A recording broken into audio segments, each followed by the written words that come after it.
Oke, bismillahirrahmanirrahim. Assalamualaikum warahmatullahi wabarakatuh. Apa kabar? Oke, so teman-teman, hari ini adalah hari yang ditunggu-tunggu nih. Ya, ini rame banget sampai ada yang di luar-luar gitu ya. Nah, hari ini insya Allah kita akan launching sebuah program yang saya pribadi sudah menunggu sejak lama. Tepuk tangan dulu buat Enajik, Bapak sekalian ya. Pengen nggak punya komisi besar nih, Bapak sekalian? Kalau pengen, nah kita simak siang hari ini. Hari ini saya pembukaan. Lalu nanti ada dari guru saya. Nah, kalau ini ada Dokter Pak Ustadz ya, Dokter Ustadz Sofwan Jawahari. Beliau pernah bikin YouTube juga sama saya, sudah ribuan yang nonton juga terkait dengan halal haramnya multi level marketing. Ya, Enajik insyaallah aman. Mantap, karena memang disertasi beliau, doktoral beliau itu terkait dengan kehalalan multi level marketing. Jadi aman Bapak Ibu sekalian. Dan hari ini beliau nanti akan menjelaskan nih ya kenapa pentingnya cicilan syariah yang akan di launching oleh Enajik. Saya pribadi punten termasuk orang yang sangat percaya dan bahwa bisnis ini bukan hanya untung dan rugi, setuju nggak? Bisnis ini tapi tentang surga dan neraka, setuju? Jangan-jangan selama ini saya belum naik peringkat, jangan-jangan belum banyak bisnisnya belum berkembang karena mungkin ada ketidakberkahan dalam bisnis saya. Itu yang saya yakini. Jadi selama ini kalau saya di tim saya itu tidak pernah mempromosikan Bapak Ibu sekalian. Ya, itu di tim saya. Jadi tidak pernah mempromosikan program e-payment karena agak tidak sesuai dengan belief saya. Ya, nah setiap orang punya belief masing-masing. Nah, ini kita sekarang akan launching sebuah tools, sebuah alat bantu yang kalau ini kita promosikan kira-kira penjualan akan meningkat nggak Bapak Ibu sekalian? Meningkat ya. Karena di tim saya sendiri itu saya nggak pernah mempromosikan yang e-payment sebelumnya. Nah, kalau sekarang ini saya dengan bangga, bahagia, bersyukur, Gaspol akan mempromosikan. Ya, jadi setelah acara hari ini kita semua lebih cepat naik peringkat. Setuju? Semua bisa jual minimal 100 mesin. Amin? Dan harus segera sebelum harga naik. Nah, emang harga bakal naik? Iyalah Bapak sekalian, cuma nggak tahu kapan. Kita doakan ya, jangan cepet-cepet naiknya, oke? Karena dari tahun 2004 sampai sekarang harga mesin Enajik itu udah gonta-ganti presiden berapa kali, dolar sudah naik turun, inflasi dan seterusnya. Kita ini nggak pernah naik harga unit mesin Bapak sekalian. Padahal harga produksi, harga ini itu dan seterusnya itu sudah naik berkali-kali lipat. Artinya apa? Enajik sebuah perusahaan yang kuat, betul? Tepuk tangan dulu buat Enajik Bapak sekalian. Nah, kalau perusahaannya kuat, artinya layak nggak untuk teman-teman percaya dan loyal terhadap bisnis ini? Pandemik ya biasalah semua bisnis juga pada turun, sekarang lagi bangkit lagi. Ya itu Masya Allah hari ini masih bisa bertahan ya dengan izin Allah tentunya. Nah, artinya ini ada sebuah kendaraan bisnis di mana kita ini apa ya layak untuk kita perjuangkan bareng-bareng. Setuju Bapak sekalian? Saya pengen update. Jadi gini, banyak yang selalu bertanya, Dok, ini bisa nggak marketing plan-nya disyariahkan juga? Banyak ya begitu ya. Bisa nggak? Nah, jadi jawabannya gini teman-teman. Jadi yang saya pelajari, jadi ada juga partnernya ya, ada. Jadi stepnya itu memang produknya dulu harus halal syariah Bapak sekalian. Nah, setelah itu baru kita bisa mengajukan marketing plan-nya syariah. Nah, problem di kita, tantangan di kita itu adalah mesin kita belum mendapatkan halal MUI. Kenapa? Nah, ini saya jelaskan. Jadi saya mengawal sejak tahun mungkin 2017 itu ada orang konsultannya DSM itu sampai ke Jepang. Di Jepangnya itu sudah ditulis SJH, Sistem Jaminan Halal, di mana pabrik di Osaka. Nah, pendek cerita, kita sudah pokoknya berproses panjang, investasi besar, Enajik Bapak Ibu sekalian. Bahkan semua literatur, rahasia-rahasia perusahaan yang bahasa Jepang itu terkait dengan mesin itu sudah ditranslate. Pokoknya perjalanan sudah panjang. Pendek cerita, dari sekian banyak komponen ya, kan mesin itu banyak kan, ada plastik-plastiknya, ada baut-bautnya, ada kabel-kabel dan seterusnya. Nah, ternyata itu butuh surat bebas produk itu terbuat dari hewan. Nah, gitu. Nah, ada sekitar 12 atau 20 saya lupa parts yang belum mendapatkan surat itu Bapak sekalian. Kayak baut-bautnya gitu. Ya, ada yang makan baut di sini. Bapak nggak makan baut gitu ya. Nah, jadi ada baut-baut atau plastik-plastik yang Enajik tidak memproduksi baut-baut, betul nggak? Dia memproduksi ke PT Mitsubishi bagian baut misal di Jepang. Nah, permintaannya itu adalah si baut ini atau si ya yang lain-lain lah misal gitu ya, ada 20 partsnya itu harus ada surat dari si Mitsubishi katakanlah begitu ya, bahwa baut ini bebas dari binatang gitu. Ya siapa tahu ini bautnya dari gigi babi gitu misalnya gitu ya. Bautnya dari usus tokek misalnya begitu ya. Nah, Kan sebenarnya enggak gitu. Nah si Mitsubishi itu juga bingung. Selama ini belum pernah ada nih yang minta baut kok harus bebas binatang gitu. Sedangkan dia kan bukan kayak kita orang sana kan sudahlah gitu ya, lu bayar gua minta surat berapa gitu kan, jual beli surat. Di saat orang Jepang kan nggak bisa begitu sekalian. Ini panjang sampai ke perusahaan manajemen dan seterusnya, nggak mudah mengeluarkan surat. Jadi alasannya produk kita belum keluar sertifikasi halal Bapak sekalian, karena ada beberapa parts tuh kayak baut-baut gitu yang which is itu nggak langsung kena airnya juga gitu ya. Dan Anda nggak makan bautnya gitu. Yang mana teman-teman Bapak Ibu sekalian juga sekarang Anda minum air PDAM deh. Anda tanya nggak baut filter yang ada di PDAM-nya itu ada sertifikat halalnya nggak gitu? Kita bahkan nggak tahu itu kan apa namanya si karbon filternya itu dari mana. Kalau di sini karbon filternya gini, karbon filter itu bisa dari tulang binatang atau dari coconut shell, batok kelapa. Kita udah firm apa namanya sudah fix kita coconut shell. Jadi, nah cuman ternyata kita kesulitan untuk minta ke PT-PT vendor supplier baut gitu ya, plastik-plastik dan seterusnya yang mana itu tidak directly secara langsung berpengaruh. Nah, jadi pendek cerita, akhirnya setelah sekian lama, sekian panjang, keluar banyak uang, waktu, tenaga, kita kirim orang ke sana ke Jepang, ya orang dari sininya gitu ya, dari konsultan halalnya. Nah, nggak bisa. Ya, sudahlah, kayaknya memang qadarullah dengan izin Allah ya begini adanya. Nah, cara belinya sekarang kita akan provide. Kita akan menyediakan salah satu pilihan. Ya, jadi yang konvensional tetap ada. Yang mau pakai kartu kredit, so silakan mangga, silakan gitu ya. Kalau saya pro yang syariah dengan segala keyakinan yang ada. Nah, hari ini kita akan launching. Yang jelas saya semangat banget. Semangat nggak Bapak sekalian? Kayaknya ini selama ini solusi nih yang ditunggu-tunggu. Nah, gitulah. Selama ini kalau ada yang nanya, saya kayak nggak usah lah gitu. Kan banyak juga tuh. Nggak usah lah, nggak usah gitu. Karena ada riba dan seterusnya. Nah, kalau sekarang oke, gas gitu. Ya, jadi harusnya nih Bapak sekalian, kita siap nggak meledakkan omset penjualan Bapak sekalian? Siap? Bener loh. Ya, karena kalau solusinya sudah ada, terus Anda nggak bisa jualan juga ya artinya Andanya aja yang malas. Nah, kita nih harus 2023 nih tahun kemenangan kita bersama. 2024 kita bisa merubah kehidupan kita. Amin. Makin sehat, jos. Makin kaya, mantap. Nah, pokoknya jalan-jalan ke Jepang nanti, ya umroh ke yang Nasrani ke Vatikan misalnya, jalan-jalan. Siap?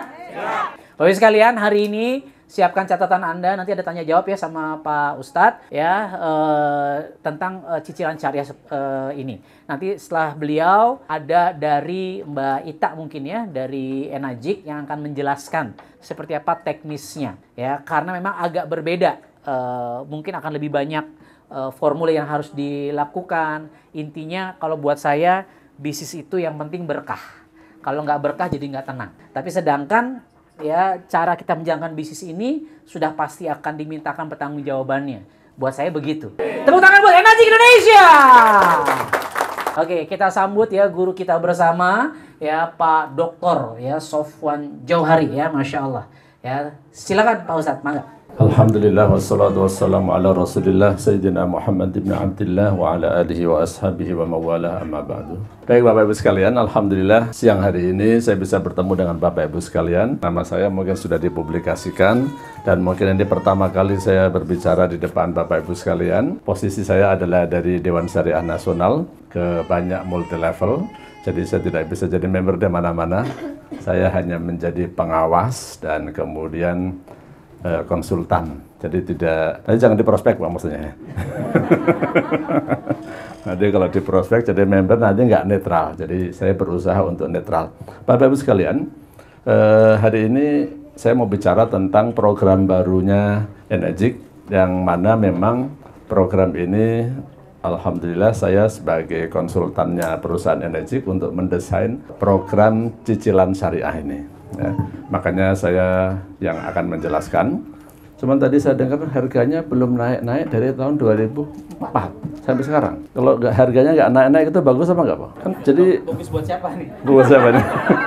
Bagus buat kita. Bapak Ibu kalau ada barang mahal dengan barang murah pilih mana? Nah, kenapa nggak naik-naik malah seneng ya? Harusnya dinaikin biar lebih mahal ya. Kualitas ya. Oke, memang kalau saya sih kadang-kadang dapat ilmu katanya harga itu kalau murah itu malah dikacangin sama orang-orang Indonesia.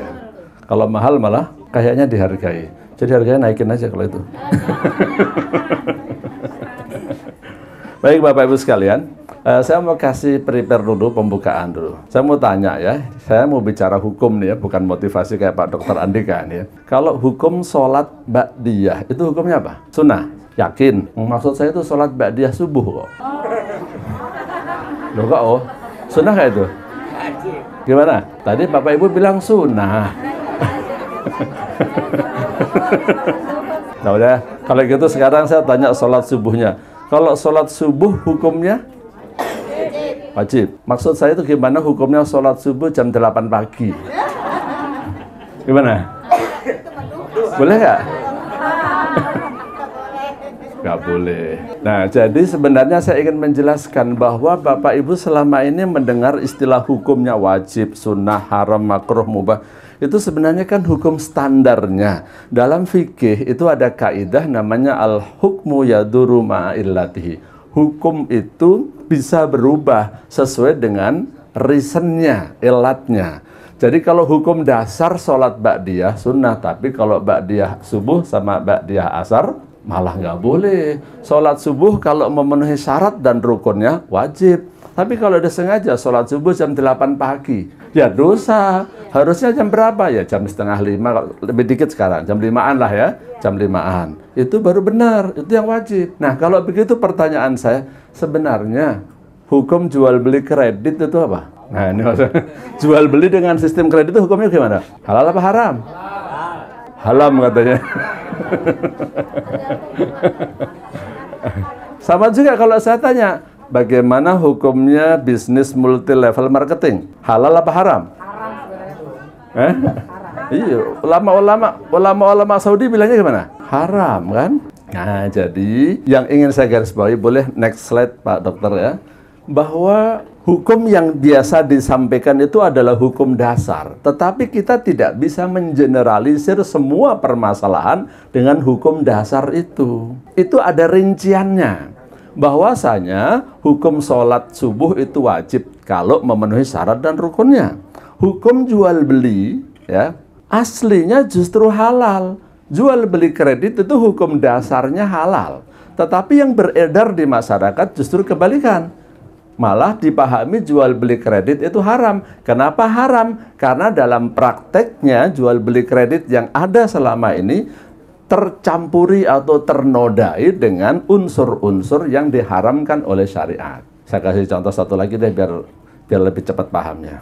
Kalau hukumnya menikah apa Bapak Ibu sekalian? Apa? Wajib. Hukum nikah lagi? Tuh, wajib katanya. Itu Pak Dokter, tergantung peringkatnya. Jadi Bapak Ibu sekalian, hukum menikah juga sama. Hukum dasarnya nikah adalah sunnah. Tapi bisa jadi wajib, bisa jadi haram. Menikah itu wajib kalau orang tidak menikah, dia terjerumus ke dalam dosa. Nggak bisa ninggalin nikah. Nikahnya udah sunnah tapi wajib. Tahu sunnah? Susah nahan. Jadi kalau udah susah nahan, nggak bisa menahan dari berbuat dosa, maka nikah jadi wajib bagi dia. Tapi kalau nikah niatnya nggak beres, misalnya, apa katakanlah ngelamar seseorang, senang sama orang, ditolak. Sekarang orang yang kita senangin itu ternyata hidupnya lagi susah. Nah, entah gimana caranya dia tertarik sama kita. Akhirnya saya balas saja deh, saya nikahin, habis itu ntar gue ceraiin, tahu rasa dia. Niatnya menyakitin, maka hukumnya haram pernikahan dia. Karena niat apa? Menyakiti orang dan niat nikah, niat cerai. Ini nggak boleh. Niat pernikahan harus untuk selamanya. Saya mau nikah untuk selamanya. Adapun nanti ternyata takdirnya lain, itu berbeda. Tapi nggak boleh diniatkan sejak awal nikah dengan niat mau diceraiin. Ya. Jadi ini saya kasih ilustrasinya. Hukum jual beli kredit pun tidak bisa digeneralisir. Hukum bisnis multi level pun tidak bisa digeneralisir. Di Indonesia ini yang masih eksis dan resmi sekitar 400 multi level yang eksis ya. Izinnya ada, perusahaannya masih ada, omsetnya masih ada ya. Omsetnya ada yang sampai 2 triliun, ada yang cuma 5 miliar, 4 miliar juga ada per bulannya. Bapak Ibu di sini omsetnya berapa? Omset pribadi Bapak maksudnya? Berapa? Itu tidak bisa digeneralisir. Tadi sudah dijelasin sama Pak Dr. Andika, kenapa Enegic belum masuk kategori syariah? Masalahnya itu di produknya. Produk untuk bisa mendapatkan sertifikat MLM syariah, produknya harus dapat label sertifikat halal. Sertifikat halal itu yang sekarang lagi diatur, yang sudah jelas aturannya itu baru untuk makanan, minuman, dan kosmetik. Tapi masalahnya produknya Enegic ini nggak makanan, nggak minuman, tidak kosmetik juga. Jadi prosedur untuk mendapatkan sertifikat halal dan apa istilahnya, prasarana dari pemerintah, pengurusan sertifikat halal untuk produk jenis mesin ini yang belum jelas gitu loh. Karena produknya belum bisa disertifikasi halal karena belum ada aturannya, karena mesin masalahnya. Yang saya tahu mesin baru satu yang mendapatkan sertifikat halal, itu Kolkas Lemari S merek X lah ya saya sebut namanya. Mesin ya, yang mesin. Kalau makanan minuman udah banyak. Nah, masalahnya produknya Enegic nih mesin, jadi rada susah. Gimana prosedurnya ya? Masalahnya mesin. Kalau misalnya yang dijual airnya, nah itu sih bisa dihalalkan kemudian disertifikatkan. Tapi salahnya mesin yang dijual. Yang jual airnya kan Bapak Ibu pribadi masing-masing kan, bukan perusahaan. Itu urusan Bapak Ibu sekalian. Oke, jadi jelas ya sekarang poin pertama ya. Jangan di-generalisir. MLM ya ada yang halal, ada yang haram. Bisnis jual beli kredit juga ada yang halal dan ada yang haram. Tapi kalau Bapak Ibu tanya kepada saya, kalau Enegic untuk bisnis MLM-nya gimana? Sudah syariah atau belum? Tadi saya katakan masalahnya udah jelasin. Kalau saya disuruh menilai nggak boleh ya, karena saya dari DSN yang boleh menerbitkan sertifikat syariah itu adalah DSN. Jadi secara pribadi saya nggak boleh ya menilai perusahaannya. Tapi sistem cicilan yang akan dilakukan oleh perusahaan saat ini insya Allah syariah cicilannya. Tapi kalau entitasnya itu yang boleh menerbitkan sertifikat hanya DSN, Dewan Syariah Nasional. Jadi saya tidak boleh menyatakan syariah atau tidak syariah. Tapi di podcastnya Pak Dr. Andika nanti bisa dilihat ya tentang multi levelnya marketing plan-nya Enegic Indonesia. Oke, next slide. Dalam prakteknya jual beli itu bisa dilakukan dengan dua cara ya. Dalam prakteknya dan di dalam apa ya syariatnya. Jual beli bisa dilakukan dengan tunai dan jual beli bisa dilakukan dengan non tunai. Hanya dua kategori sebenarnya Bapak Ibu sekalian. Ini ada di dalam Al-Qur'an surat Al-Baqarah 282, ayat yang paling panjang. Berapa meter panjangnya? Satu halaman full ya. Satu-satunya ayat, yang satu ayat satu halaman itu sebenarnya membicarakan tentang jual beli tunai dan non tunai. Masyarakat awam menerjemahkan dengan masalah utang piutang. Yang ya ayyuhalladzina amanu idza tadayantum bidainin ila ajalin musamma faktubuh ya. Wahai orang yang beriman, kalau kamu melakukan transaksi non tunai diterjemahkan dengan utang, maka tulislah, gitu kan. Jadi kalau transaksi non tunai itu boleh menurut Al-Qur'an ayat ini.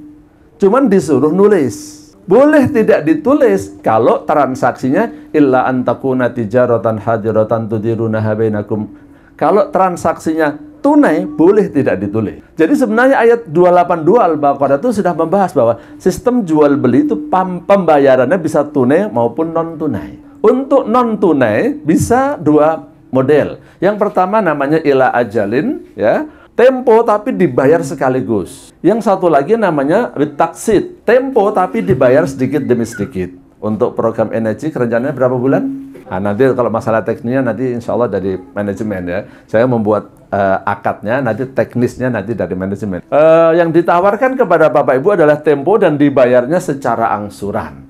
Kalau bahasa Arabnya bitaksid ya. Hukum dasarnya semua cara ini dibenarkan oleh Islam, oleh syariat Islam, oleh ulama dibolehkan, nggak ada khilafiyah sebenarnya.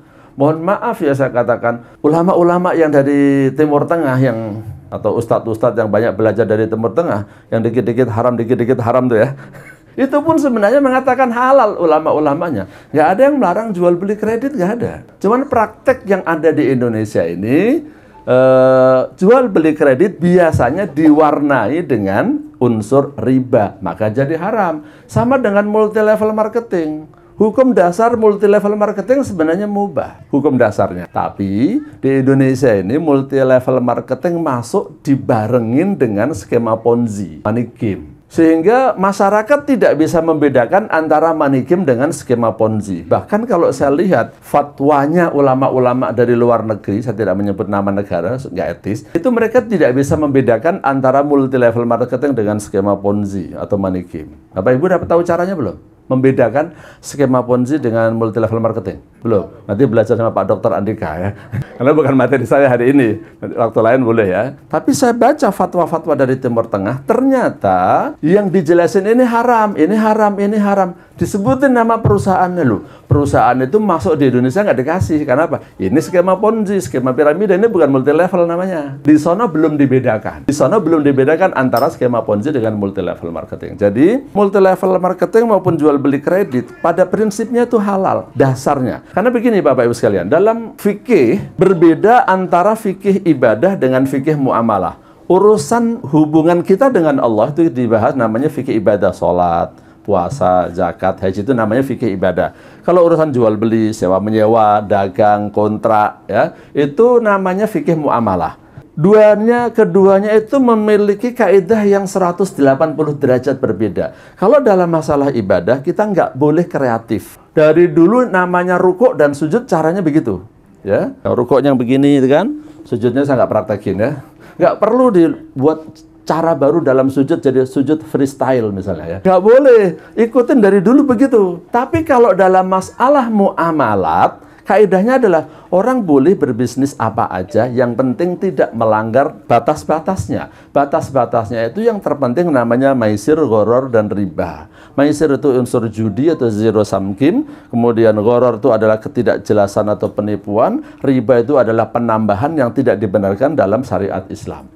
Selama tidak ada maisir, gharar, dan riba, dan tidak ada hal-hal lain yang dilarang oleh Islam secara umum, ya nggak masalah, kreatif boleh.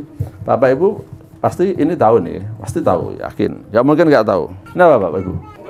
Duit apa ini? 50.000. Yang jauh di belakang kelihatan juga ya? Masya Allah. Masih awas juga kalau duit ya. Ini gunanya untuk apa? Emang Rasulullah pernah transaksi pakai ginian nggak? Berarti ini kan nggak pernah dipakai sama Rasulullah ya? Berarti bid'ah ya?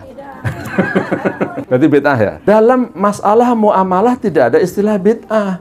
Orang boleh berkreasi, menciptakan uang mulai dari uang koin, uang kertas, uang plastik, uang elektronik, silakan. Yang penting jangan ada unsur ribanya. Cara jual beli di zaman Nabi, orang harus ketemu. Pakai ijab kabul. Saya jual onta saya dengan harga 1 dinar. Saya terima ontanya dan saya serahkan uangnya. Itu zaman Nabi. Sekarang Bapak Ibu kalau beli di supermarket, pakai ngomong nggak? Malah ngapain? Bukan transaksi jual belinya. Saya beli gulanya, saya beli mie-nya, saya beli... Enggak, malah ngomongin bab lain.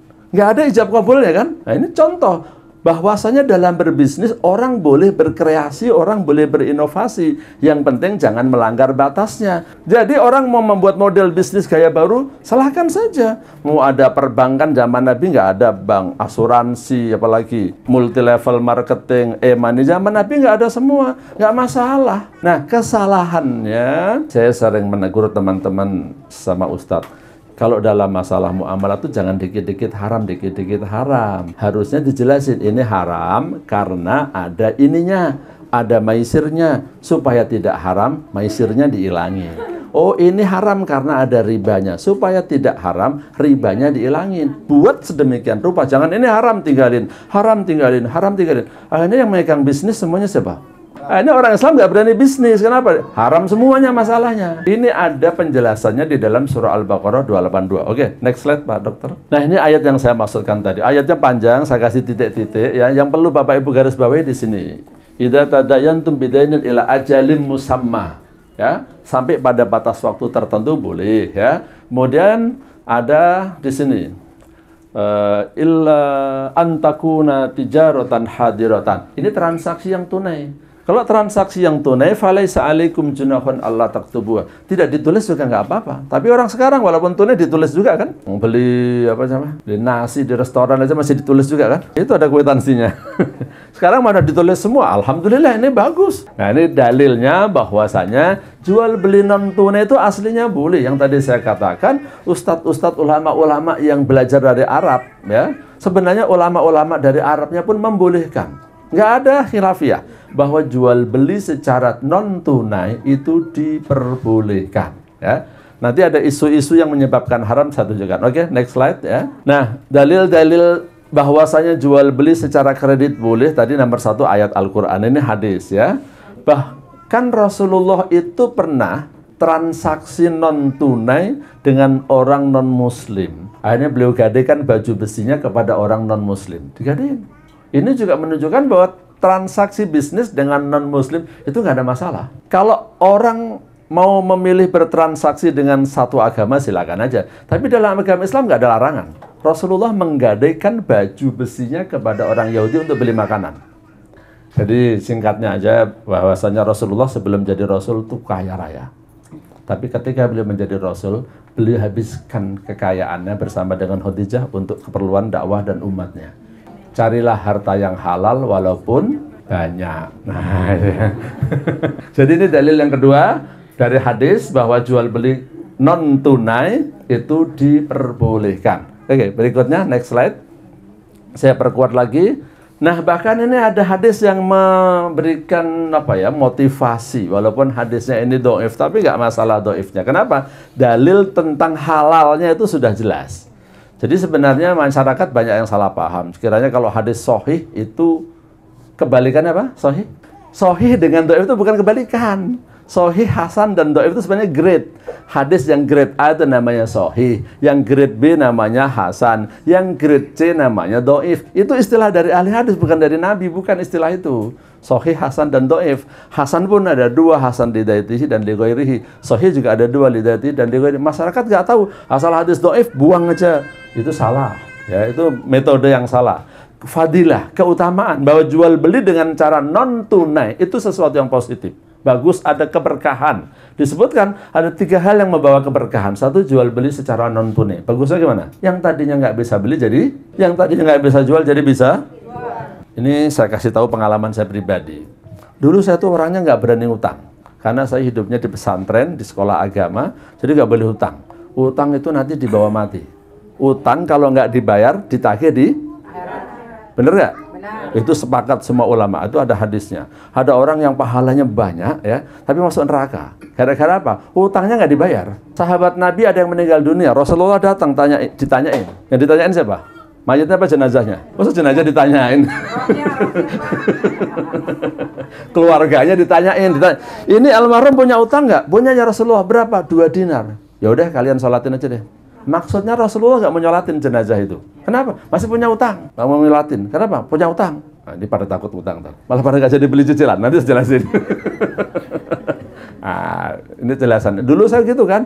Nggak berani utang. Kenapa? Nanti kalau dibawa mati gimana? Tapi akhirnya ada satu mekanisme, ada suatu cara ya bahwasanya utang itu bisa dilunasin. Dijamin sama asuransi atau yang lainnya.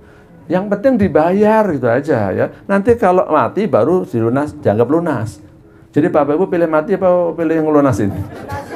Nah, akhirnya saya setelah tahu mekanismenya, pelajaran dari pesantrennya maksudnya kalau utang tuh bayar. Jangan sampai nggak bayar, itu maksudnya. Wajib kudu bayar. Akhirnya ternyata ada mekanismenya. Ini saya berani utang. Akhirnya saya baru berani beli rumah setelah punya anak 3. Setelah punya anak 3 beli rumah, saya ketagihan, beli terus.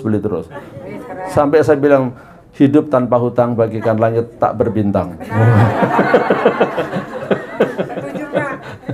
Hutang terus saya, serius. Lihat aja catatan di bank nanti. Nama saya ada terus pokoknya, status utangnya ada terus. Pokoknya lunas, utang lagi. Yang penting dibayar. Ya, yang penting dibayar itu. Sehingga apa? Ya alhamdulillah. Dulu saya mau beli rumah aja takut ya. Sekarang sih ya alhamdulillah ada lah. Rumah sih cuma satu di Jakarta. Satu di Jakarta Selatan, satu di Jakarta Timur. Satu di Depok ya. Jadi jual beli secara non tunai itu membawa keberkahan. Karena apa? Yang tadinya mau jualan nggak laku jadi laku. Coba kalau jual beli kredit itu dilarang total. Mungkin nggak ada yang punya rumah di sini. Benar nggak? Ada yang belinya cash nggak? Nggak ada. Cash. Alhamdulillah sama dengan saya berarti Bu. Waduh selevel ini.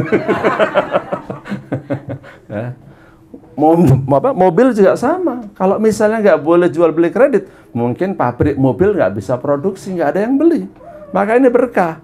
Jadi jual beli secara kredit itu insya Allah bisa membawa keberkahan. Dengan adanya sistem kredit syariah, insya Allah kangen water bacanya. Kalau saya masih orang Jawa saya baca kangen water. Kangen tuh rindu ya, bukan kanggeng ya. Oke, yang kedua itu muqarodoh. Muqarodoh itu bagi hasil, itu juga bisa membawa keberkahan. Orang yang nggak bisa bisnis, tapi duitnya banyak, dengan orang yang bisa bisnis tapi nggak punya modal, bisa sinergi. Bisa sinergi. Nah, itu termasuk yang tadi sampaikan Pak Dr. Andika. Di antara kerjaan saya juga apa? Ngurusin orang-orang yang mau investasi. Orang kadang-kadang punya duit 20 miliar, dipakai apa ya? Nah, titipin ke saya. Bukan saya pribadi ya, di perusahaan saya ya, perusahaan yang saya awasin di pasar modal, di Bursa Efek ya.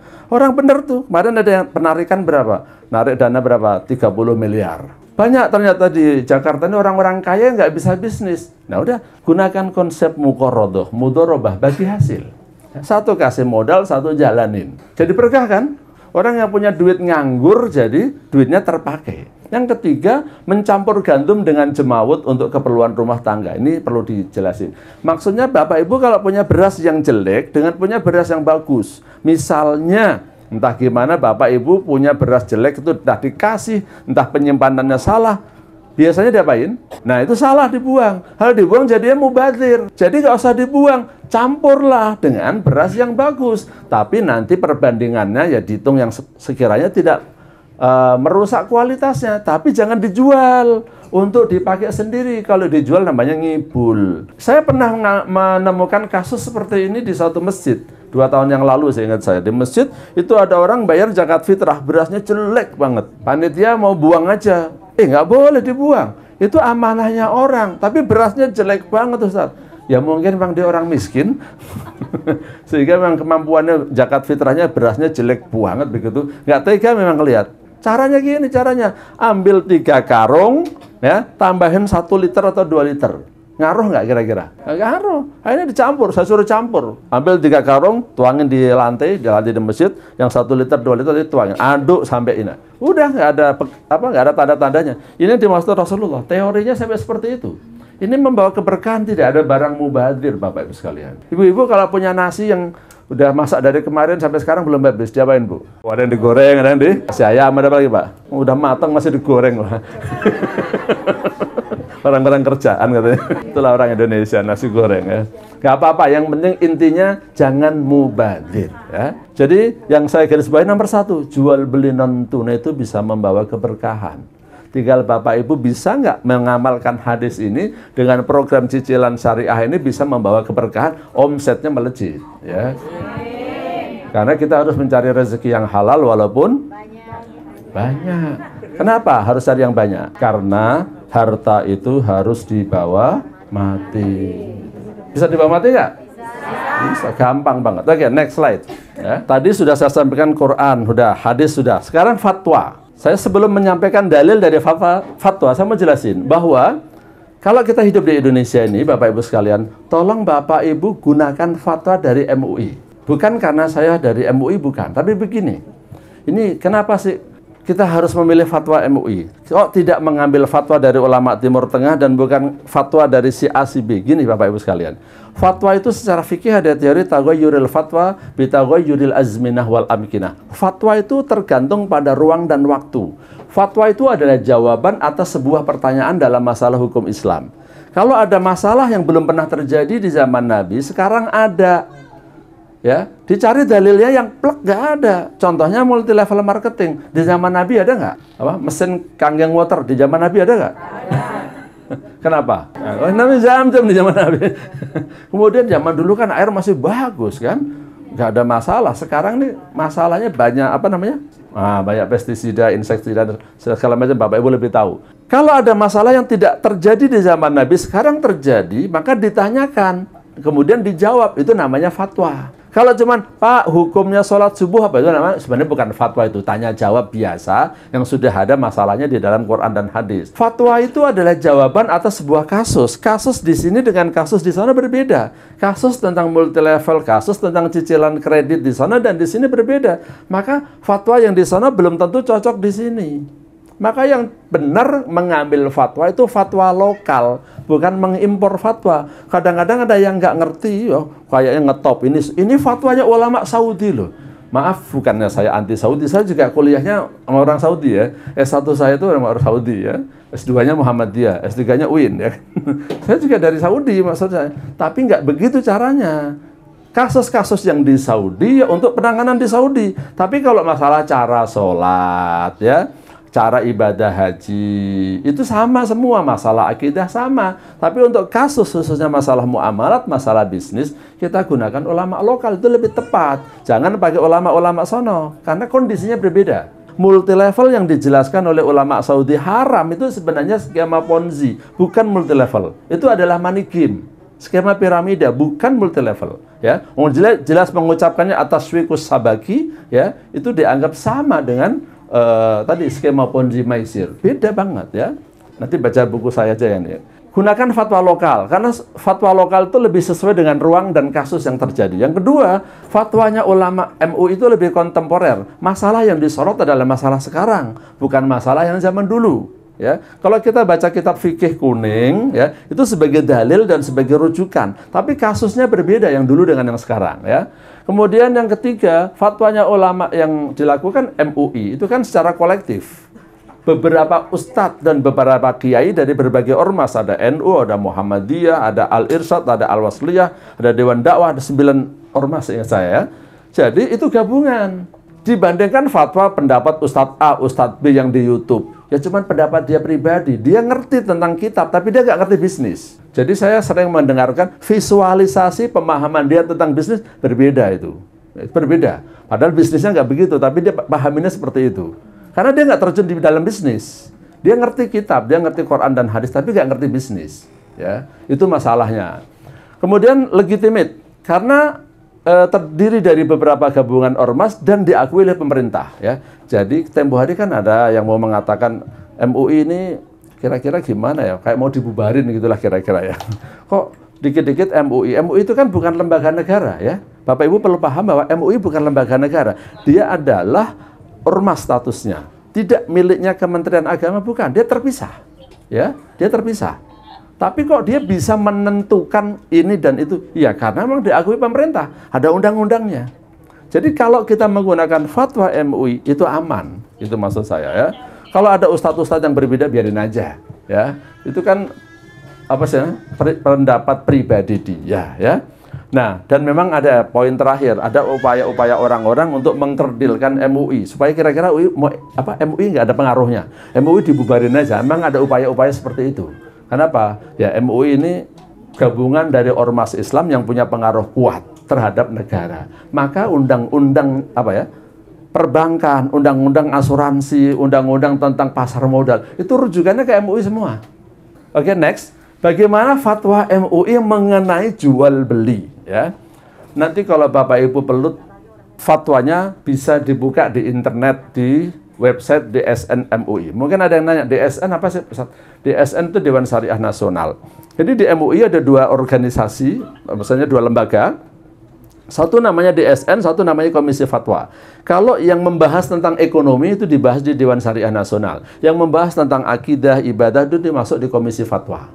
Jadi kalau ada fatwa-fatwa terkait akidah, sholat jenazah, pandemi kemarin dibahas di Komisi Fatwa. Tapi yang semua tentang perbankan, asuransi, multilevel, pasar modal, bisnis syariah masuknya di DSN, gitu ya.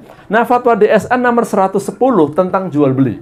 Ada fatwa nomor 110 judulnya tentang jual beli. Halaman 5, ada 8 halaman fatwanya. Ada penjelasan bahwa harga dalam akad jual beli harus sudah dinyatakan secara pasti pada saat akad.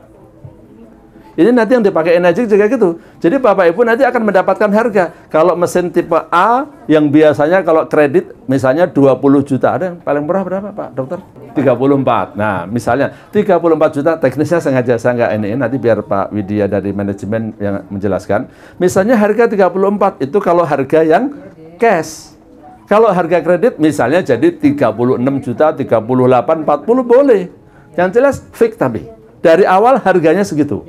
Resikonya apa Bapak Ibu sekalian? Resikonya kalau misalnya Bapak Ibu mau melakukan pelunasan dipercepat harganya tetap. Nggak boleh harganya berubah-ubah. Ya kalau akadnya misalnya 38 juta, nanti kalau dipercepat jadi 37. Kalau lebih cepat lagi 36, lebih cepat lagi 30. Nggak boleh gitu. Fix dari awal. Ya, harga harus fix tetap. Ya, tapi Pak Widya sangat bijak banget ya kan. Saya kaget tuh. Tambahannya kok dikit banget Pak? Iya nggak apa-apa. Kita tidak mencari keuntungan dari kreditnya itu, tapi kita membantu para member supaya mereka bisa menjual. Saya lihat angkanya pokoknya kecil banget tambahannya. nggak sampai 10% atau 5% per tahun, nggak ada, tuh dikit banget. Nanti angkanya biar dari manajemen aja jadi. Tapi saya lihat murah banget ini. Tapi bener loh ya, saya kaget juga. Kok tambahannya dikit banget Pak? Ya nggak apa-apa Pak. Memang kita niatnya mau membantu konsumen dan membantu para member supaya bisa menjual. Kalau nggak bisa cash, tepuk tangan buat Pak Widya ya dan energinya ya. Jadi udah saya jelasin. Nanti kalau Bapak Ibu mau lakukan percepatan kok sama sih? Ini kan bukan sistem bunga. Sistem bunga itu kalau semakin lama semakin tinggi. Ini kita namanya jual beli. Saya sampaikan juga, ada nggak enaknya buat perusahaan, tapi jangan sampai terjadi. Kayak enaknya gini, harga fix, udah ditentukan 36 juta misalnya. Misalnya ada member yang, atau konsumen yang membeli, molor waktunya. Harusnya 12 bulan jadi 14 bulan. Gimana? Harga yang diterima oleh perusahaan, nanti tetap. Kan misalnya akadnya 36 juta. Walaupun terlambat 2 bulan, perusahaan tetap 36 juta. Nggak ada tambahannya. Tapi seandainya, Pak, ini dia sebenarnya duitnya banyak, tapi dia nggak mau bayar tepat waktu. Nah, perusahaan boleh memberikan sanksi. Itu ada fatwanya lagi. Tapi sanksinya nggak boleh dimiliki perusahaan. Artinya denda boleh.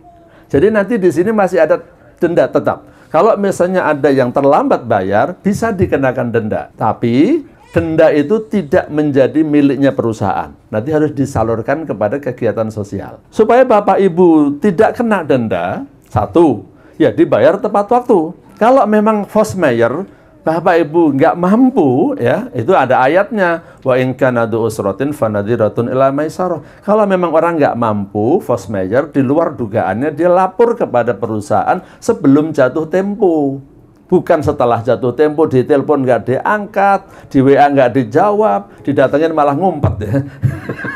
Ini yang namanya one prestasi. Kalau one prestasi dia boleh dikenakan sanksi. Memang itu namanya, kalau dalam hadis namanya matlul ghani. Orang mampu tapi nggak mau bayar. Tapi kalau bener-bener nggak mampu, Bapak Ibu nanti teknisnya lapor kepada perusahaan, nanti teknis lapornya dari perusahaan yang nanti. Tapi mudah-mudahan tidak terjadi ya.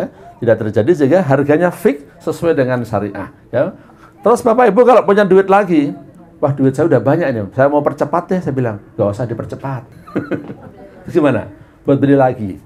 Nah, itu cara yang serius tuh ya. Jadi kalau misalnya Bapak Ibu punya modal nih, saya mau lunasin, jangan dilunasin. Mendingan buat beli lagi, jual lagi. Ya, saya pakai prinsip seperti itu di bank. Jadi kalau saya udah punya kredit di bank, sekarang ada duit lagi, ngapain dilunasin dipercepat? Harganya fix. Harganya tetap aja, nggak lebih murah. Jadi gimana? Beli lagi. Ya, sampai saya itu kalau beli rumah saya ngajarin pada orang-orang, kalau beli rumah itu bagusnya 2, jangan 1. Nggak boleh beli rumah 1 ya. 1 atas nama istri, 1 atas nama suami kalau beli rumah. Iya, serius itu. Nanti kalau atas nama istri, kalau istrinya meninggal dunia kan lunas. Lumayan dapetin rumah gratis. Sebaliknya kalau atas nama suami, yang suaminya meninggal dunia, istrinya dapat rumah gratis. Tapi kalau ya tapi jangan ngarepin mati ya kan. Saya selalu pakai teori seperti itu. Jadi kalau beli rumah langsung dua, satu nama istri, satu nama suami. Ya. Yang satu nanti dijual, yang satu dipakai sendiri. Gitu caranya ya. Jadi nanti kalau duitnya tambah lagi, beli produk lagi, jual lagi, beli lagi, jual lagi. Caranya gitu. Pembayaran harga dalam jual beli boleh dilakukan secara tunai, tangguh, dan angsur bertahap. Boleh. Ini fatwa ya.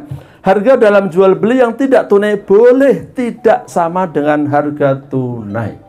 Ya, banyak orang bilang, ini kok 2 harga. Yang namanya 2 harga di dalam hadis yang dimaksud bukan begitu Bapak Ibu sekalian. Yang dimaksud 2 harga itu justru begini. Misalnya saya jual ini HP saya. Ini saya jual HP. Berapa Pak Ustadz harganya?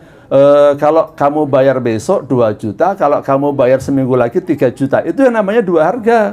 Sekarang kalau dia baru nanya, Pak Ustadz ini berapa? Kalau kamu bayar cash 2 juta, tapi kalau kamu ngutang 3 juta. Boleh nggak itu? Ini penawaran, belum akad namanya. Ya belum bisa dihukumin. Belum bisa dikasih halal atau haram. Ini cuma nawarin doang. Akadnya gimana? Oh yaudah kalau gitu saya beli Tempo aja deh 3 juta. Boleh. Ya. Saya kasih contoh yang ekstrim ya. Misalnya, ekstrim banget ini, mohon maaf ya. Misalnya nih, ada perempuan cantik nawarin saya.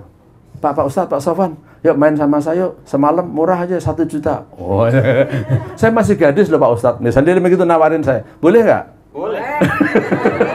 Boleh langsung.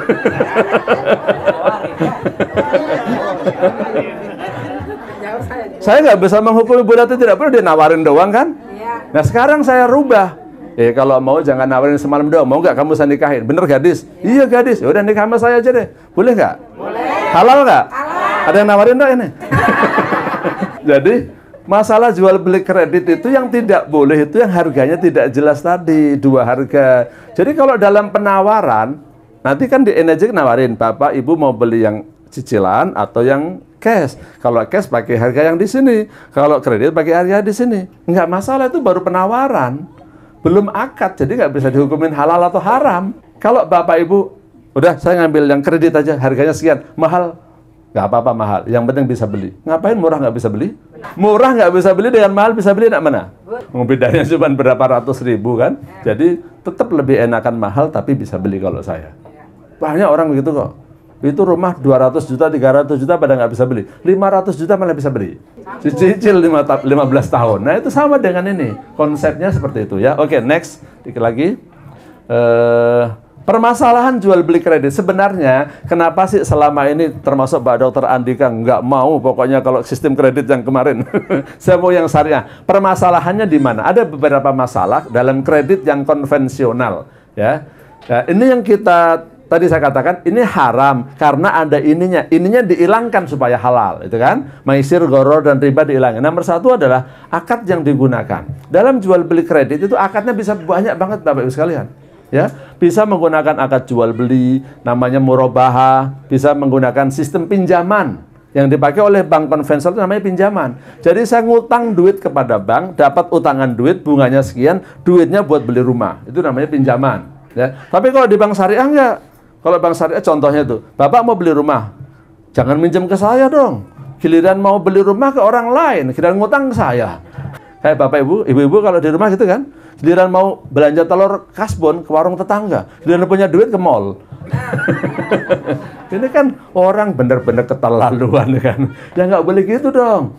Kalau memang punya duit ke tetangga, kadang-kadang butuh hutang sedikit ke tetangga, nggak apa-apa tapi dibayar. Jangan giliran ngutang ke sini, giliran cash ke sono. Ini nggak adil banget nih orang. Kalau nggak adil begini nggak bisa nikah nih ya. Nah jadi konsepnya bank syariah itu beli ke saya. Mau beli apa? Mau beli rumah. Kalau gitu biar rumahnya saya beli dulu, nanti ibu beli dari saya. Kira-kira begitu konsepnya. Nah ini kalau di Energy kemarin saya tanya, ini pakai pihak ketiga nggak? Nggak perlu Pak. Wah berarti nggak usah murabahah, lebih gampang lagi saya bilang. Jadi kredit ini langsung kepada Energy, tidak pakai pihak ketiga, leasing tidak pakai ya.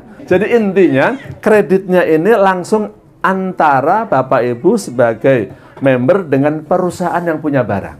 Jadi tidak ada kaitannya dengan pencatatan di lembaga keuangan di BI dan OJK. Maksudnya begini, kalau Bapak Ibu utang di leasing itu langsung kecatat di OJK, di BI. Sistemnya kecatat. Kalau di sini enggak. Jadi utangnya urusan Bapak Ibu dengan perusahaan Energy saja, gitu ya. Jadi akadnya kita katakan namanya akadnya jual beli kalau gitu. Ya, akadnya jual beli. Yang kedua, apakah dalam bisnis itu ada pihak ketiga atau tidak ada? Kalau ada pihak ketiga, biasanya pihak ketiga itu kan maunya cari yang aman tapi untung. Kalau maunya aman untung, sistemnya cuma bunga. Aman untung. Kalau yang namanya bisnis itu selalu ada resiko. Nggak mungkin yang namanya bisnis pasti untung. Ya. Jualan bakso ada kemungkinan rugi nggak? Kalau apa? Kalau nggak laku. Kalau jualan es bisa rugi nggak? Kalau apa? Namanya bisnis pasti ada kemungkinan rugi, ya. Yang namanya bisnis investasi itu pasti ada kemungkinan rugi, ada kemungkinan untung. Tapi ada yang kemungkinan untungnya besar, kemungkinan ruginya kecil, ada yang sebaliknya, ya. Yang ketiga, masalah dalam kredit itu biasanya yang jadi masalah adanya bunga pinjaman dari pihak ketiga. Nah, karena di sini tidak ada pihak ketiga dan tidak perlu bunga, jadi lebih aman. Ini permasalahan-permasalahan. Kemudian denda. Denda itu banyak ustadz yang mengatakan itu masih riba. Kenapa? Masih ada dendanya. Nah ini salah paham.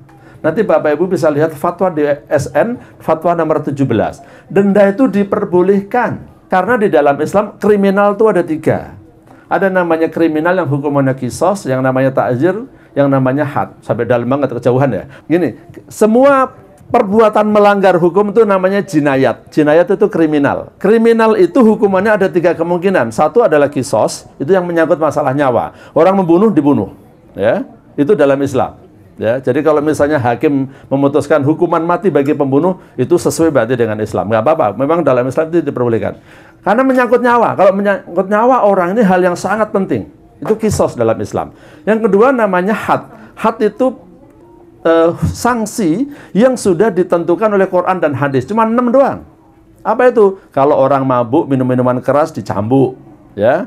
Kemudian orang apalagi mencuri, potong tangan. Ya, orang berzina, udah nikah masih berzina juga, dirajam. Itu namanya had. Satu lagi namanya takzir. Takzir itu kejahatan yang hukumannya tidak ditentukan oleh Quran atau hadis, diserahkan kepada pemimpin. Ya, itu namanya takzir. Contoh, tapi jangan dipraktekin ya. Anak maki-maki ke orang tua, dosa nggak? Hukumannya apa di dunia? Nah, ditakzir. Nanti diserahkan kepada pengadilan. Istri ngebohongin suami, uang belanja.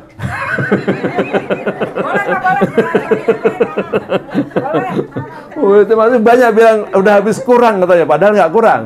Dosa nggak? Itu hukumannya apa? Kalau gitu saya balik, Bu. Suami nikah lagi nggak bilang sama istri, dosa nggak? Ibu-ibu ini nggak fair. Ini pendengarnya banyak kan ibu-ibu sih Pak Dokter. Yang ingin saya tekankan, ada perbuatan-perbuatan dosa yang hukumannya tidak dijelaskan di dalam Quran dan hadis. Nanti gimana? Serahkan kepada pemimpin atau hakim. Begitu pula orang yang janji mau bayar utang, dia kredit. Janjinya setiap tanggal 10 bayar, dia nggak bayar. Ada hadis menyatakan matlul ghani dzulmun. Orang yang menunda-nunda pembayaran utang adalah zalim. Orang yang zalim boleh dikasih sanksi. Nah, pemerintah tanya kepada MUI. Ini kalau ada orang gini sanksinya apa? Sanksinya dikasih denda aja. Nah, itu menjadi keputusan pemerintah dan atas fatwa MUI. Berdasarkan hadis ini berarti boleh.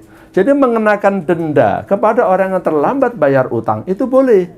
Tapi denda ini bukan menjadi miliknya orang yang mungut, dalam hal ini perusahaan. Ini miliknya pemerintah, dan pemerintah menugaskan uang itu salurkan kepada kegiatan sosial melalui lembaga-lembaga yang sudah mendapatkan izin dari pemerintah. Jadi kalau ada ustadz bilang denda bunga, denda haram, maaf nih, dia nggak tahu regulasi. Ya, dia nggak tahu undang-undang, dia nggak tahu tentang peraturan pemerintah, dan dia mungkin belum baca fatwa dan peraturan tentang ini. Dia taunya cuma kitab dan hadis, tapi nggak tahu praktek bisnisnya. Ya, jadi mutlak saya katakan denda diperbolehkan, tetapi tidak boleh diambil oleh perusahaan. Istilahnya tidak bisa dijadikan fee-based income bagi perusahaan. Kemudian masalah pelunasan dipercepat dan diskon. Ini tadi saya jelasin. Kalau pakai kredit syariah, Bapak Ibu mau dipercepat, itu ya harganya tetap. Maka tadi saya katakan kalau usah dipercepat, mendingan beli lagi. Ya.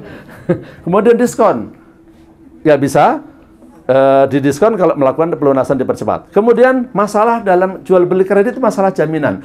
Biasanya kalau Bapak Ibu kredit leasing di bank konvensional, kemudian gagal bayar, nggak bisa bayar, biasanya gimana? Nah, pertama kali kena denda atau kena bunga. Kalau nggak bisa bayar juga, ditarik. Nah, ketika ditarik, jaminannya menjadi milik siapa? Milik bank. Nah, ini nggak boleh dalam Islam.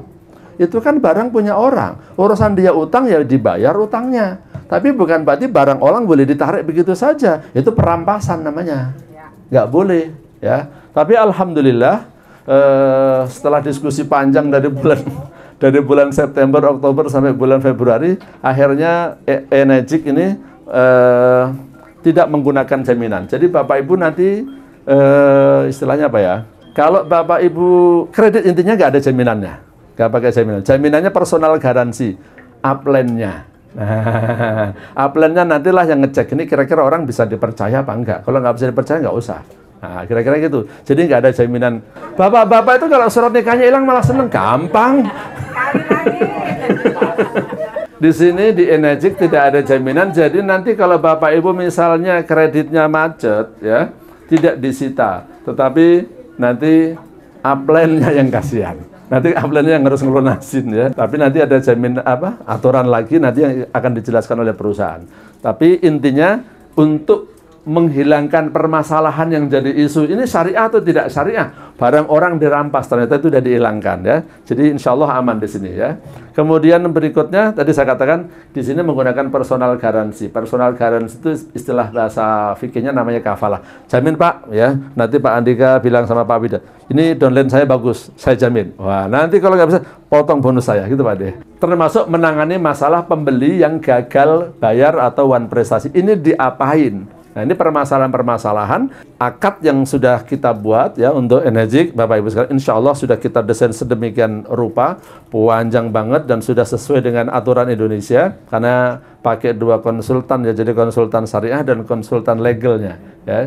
Jadi insya Allah kalau saya pakai bahasanya pemerintah itu aman syar'i, aman NKRI, dan aman regulasi ya.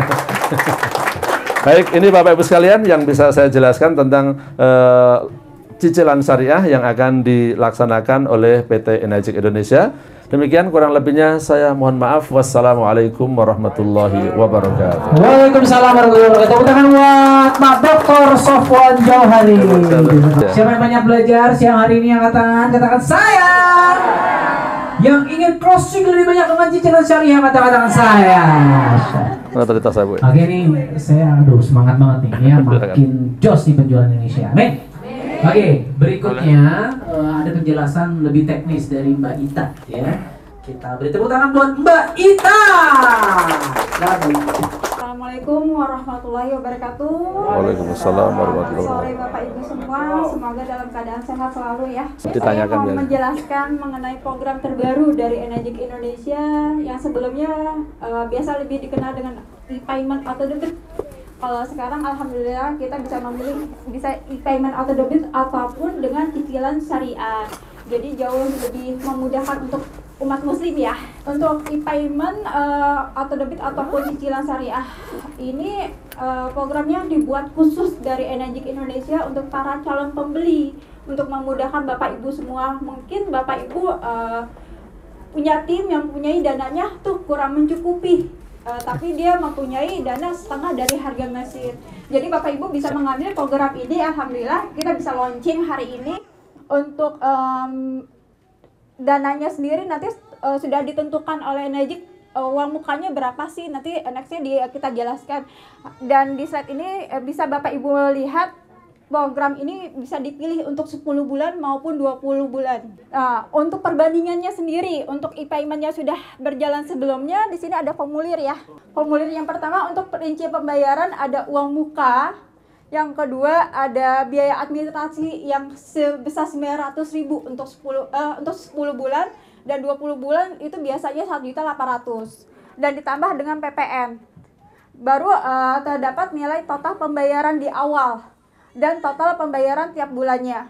Sedangkan untuk e-payment syariah sendiri kita tidak ada biaya administrasi, jadi hanya uang muka, PPN, dan total uang yang harus dibayarkan di DP-nya serta cicilan per bulannya. Jadi membedakan adalah sini ada biaya administrasinya ya Bapak Ibu ya.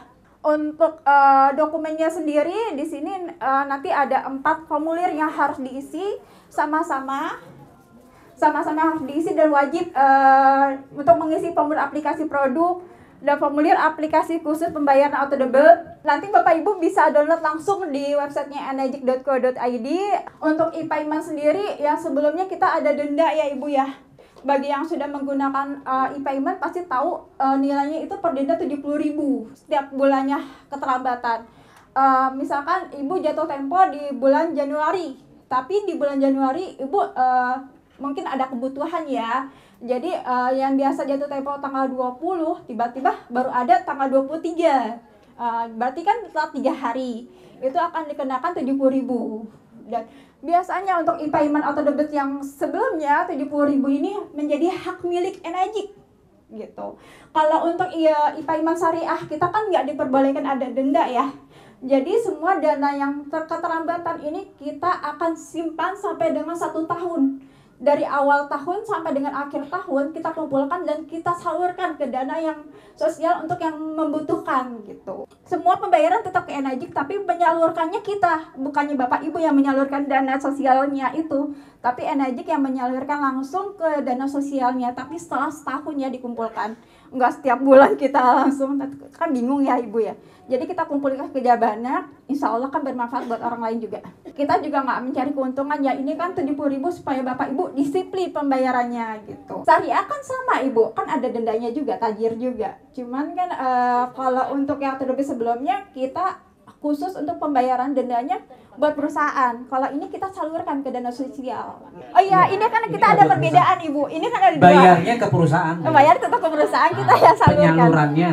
Untuk caranya sendiri, misalkan semua tadi formulirnya Ibu udah isi nih, dokumen-dokumen yang harus dilengkapi. Terus ada dokumen tambahan dari formulir itu juga harus ada KTP, KK, MPWP, jika ada slip gaji, rekening koran harus dilengkapi semuanya. Setelah dokumen dan formulir Ibu udah lengkap, Ibu foto. Setelah Ibu foto, Ibu kirim ke customer service di email. Nanti setelah diterima oleh CS akan diinformasikan ke finance untuk dicek datanya apakah sudah lengkap atau belum. Kalau memang datanya belum dilengkapi, pasti bagian finance untuk informasikan kembali ke Bapak Ibu apakah memang ini sesuai dengan dokumen yang dikirimkan atau ada yang kurang. Kalau memang ada yang kurang harus dilengkapi dahulu, kita informasikan apa yang kurang harus dilengkapi. Setelah dilengkapi baru Bapak Ibu bisa melanjutkan dengan pembayaran uang muka. Pas selama ini pengajuan sih kita nggak pernah tolak ya. Misalkan ada yang mengajukan itu ibu rumah tangga, Mbak gimana Mbak, gaji saya nggak punya, saya kan nggak kerja misalkan gitu. Tapi kan dia punya suami, jadi yang dilampirkan adalah rekening suaminya gitu. Rekening suaminya nanti kita lihat datanya memang kalau persyaratannya terpenuhi baru kita approve gitu. Mungkin nanti kita bisa lihat dengan penjaminnya Ibu ya. Kita kan di sini ada yang tanpa penjamin 6A ataupun penjamin 8 poin. Berarti karena tidak persyaratannya nggak mendukung, nggak ada rekening koran, berarti ahlikan dengan penjamin 8 poin itu ataupun 6A gitu. Jadi kalau memang pembayarannya macet kan bisa dialihkan pembayaran dengan komisi mungkin. Tapi semoga ya pembayarannya lancar semua gitu. Dan untuk cicilan sendiri sudah bisa seluruh mesin ya. Bapak Ibu bisa milih SD 501 Platinum, SD 501 level K8, Anespa level K8 sama JR4. Jadi semua semua mesin dapat Ibu pilih di antara 6 ini. Di sini bisa lihat Ibu ya. Untuk yang di ini e-payment atau debitnya sebelumnya ya, bukannya syariah. Di sini kan ada uang muka, biaya administrasi, PPN dan DP di awal. Untuk uang mukanya sendiri untuk SD 501 itu per bulannya dana yang harus disiapkan untuk 10 bulan 19.839.000. Itu untuk DP awal. Itu nilainya sudah ditentukan oleh Enajik. Nggak bisa kurang tapi bisa lebih. Misalkan Ibu Bapak, Mbak sayang kalau bisa jangan 10 bulan deh, kelamaan. Saya mau 5 bulan aja misalkan ya. Selanjutnya boleh. Sebenarnya sih di syariah yang atau debit itu kan ada biaya administrasi. Sedangkan di syariah sendiri kan nggak ada biaya administrasi ya. Tapi tadi kan yang sebelumnya ada biaya administrasi kan yang atau debit. Sedangkan syariah tidak ada. Dihilangkan biaya administrasi. Uang mukanya tapi naik. Jadinya nilai DP-nya tetap sama ya. Karena kita kan menentukan dengan syariahnya ya. Jadi karena tidak diperbolehkan biaya administrasi, jadi kita tambahkan di uang muka di awalnya gitu. Next ya dok. Di sini kita bisa melihat wajib apa sih dokumen yang wajib disiapkan. Itu pastinya banyak yang belum punya rekening Bank Mandiri biasanya ya. Apalagi yang di daerah banyak kan BRI gitu. Bank Mandiri ini kita wajib punya karena kita kerjasama dengan Bank Mandiri. Jadi dibuatkan rekening Bank Mandiri 1, yang kedua harus dibuatkan surat otorisasi pendebitan otomatis dari rekening Bapak Ibu ke rekening Enajik setiap tanggal 20. nilainya itu sudah ditentukan tadi, tinggal dipilih aja ya jenis mesinnya apa, nanti kan nilai cicilannya sudah kelihatan tuh, ada yang 3 juta, ada yang 1.500.000 sesuai dengan kebutuhan Bapak Ibu. Misalkan nih banyak sekali yang, Mbak saya nggak kedebit Mbak, gimana gitu, karena kesalahan dari bank, padahal saldonya ada. Yang kedua, kebanyakan juga biasanya mereka cicilannya per bulannya misalkan 3 juta, saldo di tabungannya hanya 3 juta, nggak dilebihkan. Itu juga nggak bisa, karena ada di bank sendiri ada uang pengendapannya ya, itu senilai 100.000. Jadi kalau misalkan Bapak Ibu cicilannya 3 juta, harus ada saldo di tanggal 19, itu harus ada 3.100.000. Kalau kurang di bawah itu akan ditolak. Dan misalkan Bapak Ibu, Mbak saya nggak mau tanggal 20 deh, tanggal 10 saya ada rezeki, saya transfer langsung ke Energi, boleh atau tidak? Boleh gitu. Jadi kita memudahkan banget Bapak Ibu, kan kita nggak tahu ya, kadang-kadang di tabungannya gajinya tuh ada yang di akhir bulan, ada yang di awal bulan gitu. Jadi semuanya kita memudahkan Bapak Ibu untuk memilih, tapi tetap otorisasi yang dibuat harus di tanggal 20. Itu sih yang sering banget yang distributor sering dia saldonya kadang-kadang masukinnya di tanggal 20 juga. Itu juga nggak terdebit karena pendebitannya itu di jam 00. Jadi jam 12 malam udah terdebit, jadi tanggal 19 Bapak Ibu harus ada saldo gitu. Terus untuk yang 70.000 ini sebelumnya juga sudah jelaskan ya. Untuk IPA Iman Syariah 70.000 tadi kan saya informasikan, dananya ini akan kita salurkan, dendanya ini dikumpulkan untuk dana sosial, untuk yang syariah.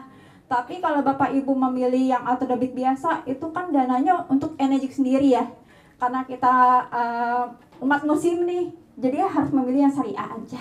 Untuk kegagalan, misalkan dalilnya ibu ini nggak ada uang karena ada kebutuhan anak gitu, iya bayar sekolah, kita akan memberikan surat peringatan 1, 2, 3. Kalau sampai 1, 2, 3 tidak ada informasi, nggak ada pembayaran juga, garansi dari mesin itu kita hapus sampai dengan Bapak Ibu melunasi tunggakan dari cicilan tersebut. Jadi kan nggak terlalu berat ya. Dan itu per bulan SP-nya. SP1 kalau Februari dia nggak telat berarti nggak dikenakan surat peringatan. Tapi masih nunggak di bulan Januari yang belum dibayar. Ada SP2. Tadi kan kalau yang dirugikan itu di mesinnya Ibu ya. Kalau misalkan sudah dapat SP1, 2, 3 itu tidak dapat servis gratis. Jadi kalau misalkan mau servis akan dikenakan biaya sampai dengan cicilan pembayarannya, tunggakannya itu dibayarkan. Dan yang kedua tidak dapat membeli filter, kan itu sangat merugikan Bapak Ibu ya. Ya wajib tanggal 20 sudah ada ketentuan. Sudah ada ya, disimpan Ibu. Karena kan setiap kita mau tanda tangan cicilan pertanggungjawaban ya. Jadi harus disisihkan dulu tuh yang mana yang diwajibkan, yang mana kebutuhan pokok gitu. Wajib semua. Semoga ada dana yang lain Ibu. Amin. Amin. Ini yang ditunggu-tunggu. Nah, penting nih Bapak sekalian, penting. Ya, ini ada 3 pilihan ya yang Bapak Ibu harus lampirkan. Yang pertama itu tanpa penjamin. Tanpa penjamin. Artinya? Ya, misalkan dia mampu nih beli mesin, orang kaya misalkan, tapi sayang nih dia kayak berat banget ngeluarin 50 juta buat beli mesin gitu. Boleh gak saya cicilan? Boleh gitu. Tapi dengan rekening koran yang bagus dan gak curang. Karena kebanyakan kadang-kadang distributor akal-akalin, dimasukin lah uang-uang gitu. Astagfirullahaladzim. Ada Ibu. Ada supaya lolos tanpa penjamin. Karena kan kita bisa melihat ya mutasi dari rekening koran. Kenapa kita mintakan rekening koran? Karena kita bisa melihat rekening uang masuknya dari mana gitu. Jadi itu kalau memang dia mampu pakainya dengan tanpa penjamin. Kalau memang tidak mampu, tadi kayak Bapak Ibu bilang, Mbak dia petani nggak pernah nabung, gimana nih gitu. Jadi kita ngambil pilihan dengan penjamin 6A atau penjamin 8 poin. Pilihannya ada 2. Gimana tuh? Ya, kalau untuk penjamin 6A sendiri 6A ya, bukan 6A23. ini belum bisa sampai ke sana, Oh, Pak. belum.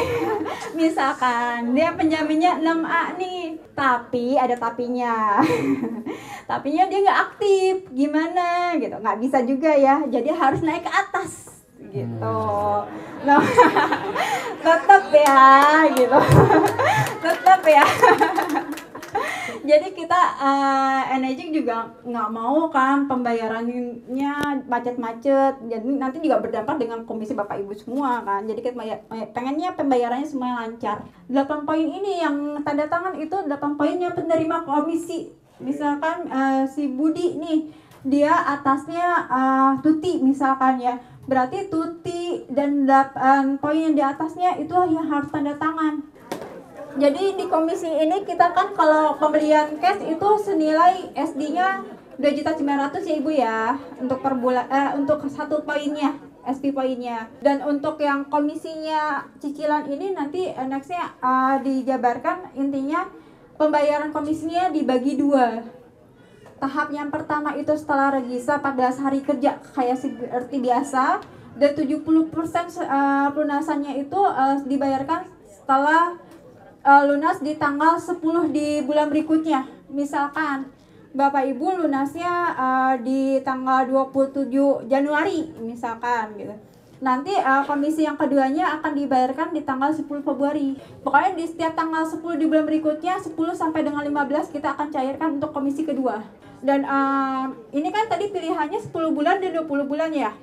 Ya, dari yang tadi sebelumnya saya jelaskan, Mbak saya mau lunasin nih, tadinya 20 bulan saya ada rezeki, misalnya dapat jual tanah warisan gitu. Iya, itu nggak apa-apa gitu ya, dilunasin tapi tidak ada pemotongan atau diskon gitu. Pembayarannya cicilannya tinggal dikalikan aja cicilan yang belum dibayarkan, sisa pembayarannya nanti akan dilunasi. Dan untuk komisinya bisa langsung, berarti kan maju ya. Komisinya dicairkannya lebih awal gitu. Di sini nanti untuk komisi IPA IMA dan cicilan syariah itu nilainya sama. Untuk special point itu alhamdulillah. Untuk SD 501 misalkan Bapak Ibu register di tanggal 10 Januari. Berarti kan 14-nya bisa dicarikan ya komisinya. Itu komisi yang pertama akan didapatkan sebesar 654.000 per poin. Ini bagi yang special poin. Tapi kalau Bapak Ibu misalnya 3 bulan tidak aktif nih, komisinya itu nilainya sama. Komisi di awalnya 654.000, sedangkan untuk yang setelah 6 bulan nggak aktif itu mendapatkan komisi di 327.000. Untuk yang spesial poin setelah pelunasan itu komisi yang didapat itu 2.246. Tapi kalau di total komisi pertama dan kedua itu sama, totalnya 2.900.000 kayak pembelian cash. Hanya pembayarannya aja dibagi 2. Karena ini kan cicilannya, jadi pembayarannya hanya setengah di awal dan setelahnya itu setelah pelunasan. Untuk komisi udah jelas ya, karena kan sudah ditentukan juga kan nilainya berapanya, hanya pembagiannya aja jadi 2 tahap. Yang 14 hari kerja setelah register itu dinilai yang 654.000 untuk SD 501, dan selanjutnya SD 501 Platinum di komisi 654.000. Tapi kalau untuk komisi pelunasan per poinnya itu ada di 2.246.000. Komisinya sama, hanya pembayarannya aja dibagi 2. Mesinnya langsung Bu, nggak lunas dulu baru keluar. Kan nyicil mobil kan juga langsung dapat mobil bisa dipakai kan? DP dulu tapi DP dulu. Tadi saya lupa kelewat untuk yang jaminan nih, jaminan 8 poin ataupun penjamin 6A jika pembeli mesinnya ini nunggak pembayarannya gitu. Berarti karena dia sebagai penjamin, otomatis komisi yang didapat itu akan kita potong. Untuk komisi 6A atau 6A ke atas kita potongnya berdasarkan dengan komisi yang didapat. Misalkan bulan ini didapat berarti langsung dipotong. Tapi kalau untuk 8 poin kita potongnya di yang kita hot komisinya itu. Kita kan ada pending ya. yang komisi yang kedua kita belum cairkan. Berarti komisi yang kedua yang kita belum cairkan itu menjadi anggunan Bapak Ibu. Kalau memang dia nggak bayar, berarti kita ambil. Jadi komisinya nggak bakal cair untuk komisi yang keduanya sampai dengan cicilannya itu dilunasi. Karena kan ya rugi kan Bapak Ibu ya, udah nyari-nyari susah gitu, ternyata donennya nggak tanggung jawab, komisi Ibu juga dipotong gitu.